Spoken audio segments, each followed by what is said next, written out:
So Josh, another successful show. First stoppage for Dempsey. It's something he's been looking for a while. How much does that mean to him, do you feel? Yeah. He's like I say all the time, he's improving with each and every fight. So, stoppage today come. He wasn't looking for it, and he picked it up.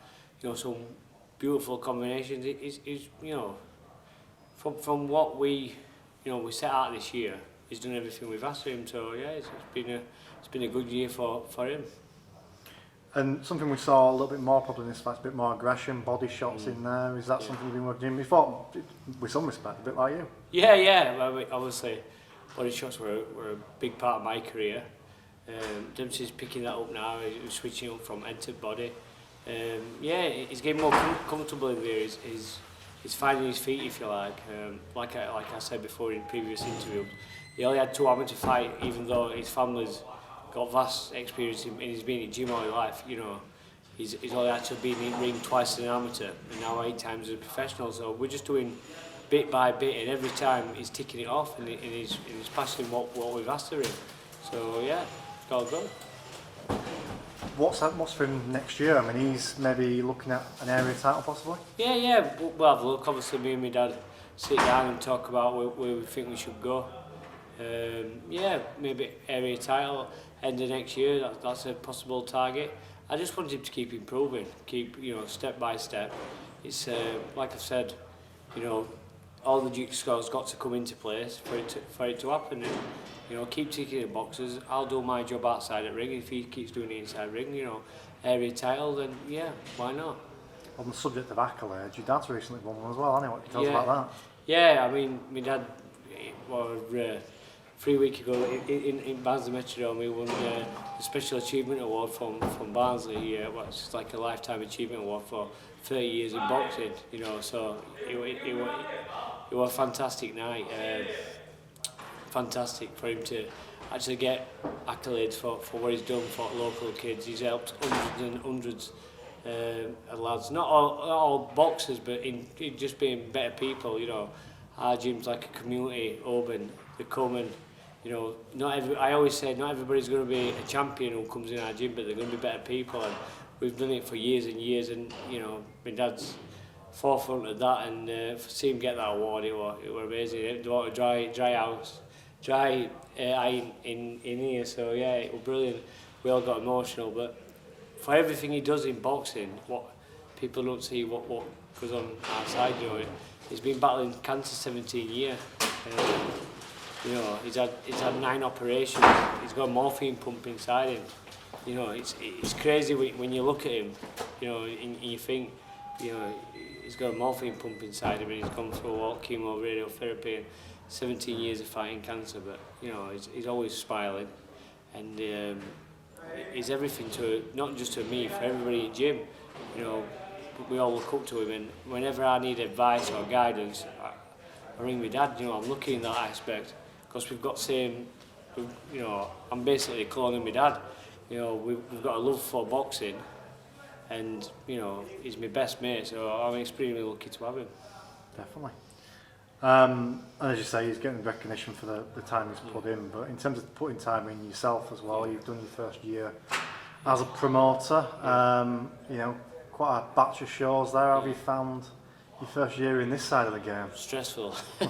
Stressful, yeah. It's really, I'll be honest, when I come out of professional boxing, I thought,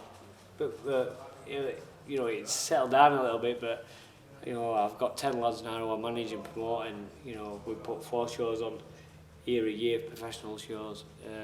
My gym's thriving. I do a different variation of things, from kids and amateur club to my PTs, to fitness, to my professionals. We're all under one roof, and we all work together, which is great. It's a good atmosphere. But I'm in gym 40-50 hours a week, so it's hard work, as well as looking after me lads. I've got 8 prospects and 2 journeymen, so most weekends I'm up and down country. You know how it goes, Andy. On the road warriors, we have clubs and travel up and down London, Newcastle, Scotland, wherever we go, and with my lads. And I'm just as proud to represent them as I am, these lads who's fighting at home, because that's boxing now. You know, it's in my blood. I just want to keep growing my stable and see how far I can go. You mentioned about your prospects there. 2 wins for 2 of them on this bill as well, Jimmy Duran and Paul Clues. Yeah. Both won convincingly, but probably, unlike the last fights, had more to overcome. Yeah, it's like I said before. There's a step in everything you do. So a little step tonight for Paul Clues, winning with Harry Matthews. You know, former Central Area title challenger, English title challenger. You know, a really experienced veteran, and he had to dig deep. Harry caught him with a few shots and it made him wake up, you know, and that's what boxing's about. But I was impressed with how he dealt with things. Same again, Paul. He's from our amateur setup. He only had 2 amateur fights. Coming into it, he's learning. I'm immensely proud with him. How they're coping with it. Paul did well tonight and got over the line, which I wanted him to do. And we'll move on from there. Jimmy Duran, he's got bags and bags of skill. You know, he were an accomplished amateur.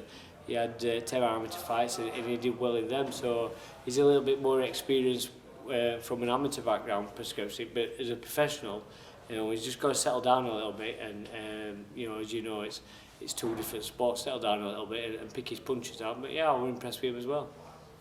And in terms of your promotional outfit, as we say, first full year as a promoter, what does 2023 hold? Yeah, hopefully more of the same.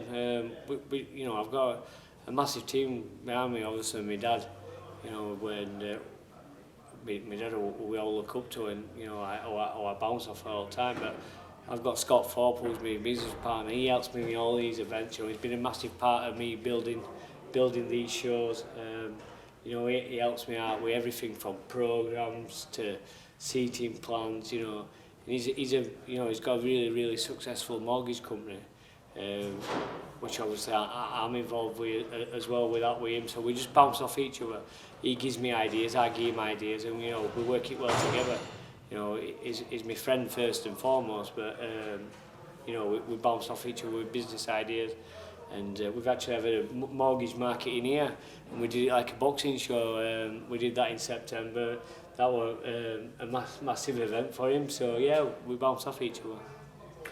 All good, and best luck. And just before we finish off, next show March? Yeah, March 17th we go again. St Patrick's Day. So yeah, March 17th. I just want to thank everybody in this opportunity who's come and support my shows. You know, I'm really privileged that, you know, through my fighting career, I had a superb fan base that followed me everywhere, and you know, I'm really proud that that's now come into my promotion. You know, and a lot of people who come here have supported me from my boxing days, and now supporting my promotion. You don't see that often. So you know, I just want to thank everybody for coming out and spending their hard-earned money, and I hope they enjoy my event. Excellent. Well, thank you. And thanks, Andy. Cheers. Cheers.